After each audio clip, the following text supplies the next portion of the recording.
Hey channel, just a short one today again. If I get all these videos out sometime, got hundreds of them now. Picked up some tool rolls, tool tubes should I say, to put the tool roll in. I'm going to try and mount them up underneath here somewhere. Don't know where yet, I'm going to fiddle about. I'm going to fiddle about yet, but we'll find somewhere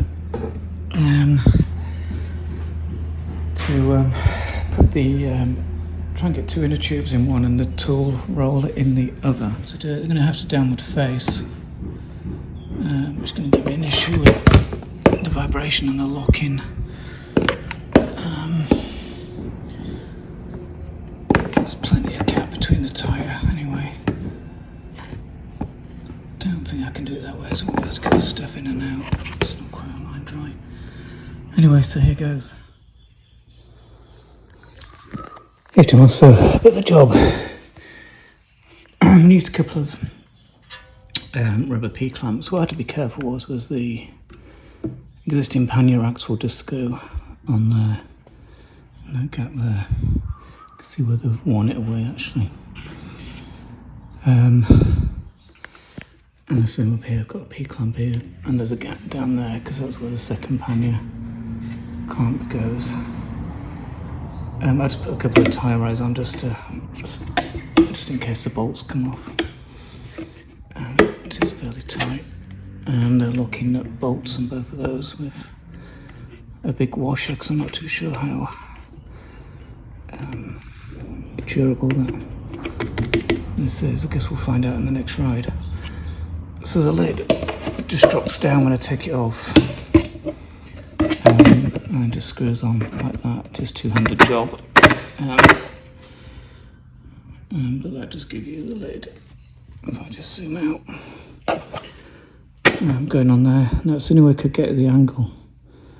I couldn't put it going that way because it was too near the exhaust. I couldn't put it any lower down because, believe it or not, that centimetre or two that's actually come onto the inside of the rack rather than the other side of the rack makes a difference between potentially the wheel scraping on it. So that's what it looks like from behind. It's quite discreet. There is clearance between the wheel, if you can see that. And it's actually not going to fall off once it's on it. Actually, the lip seems to run in behind the rear support bracket, so the lid is not going to come off. I might put a Velcro strip across anyway, belts and braces, that attitude, but that is it. So this one is mounted differently because there's no exhaust, the gap is narrower,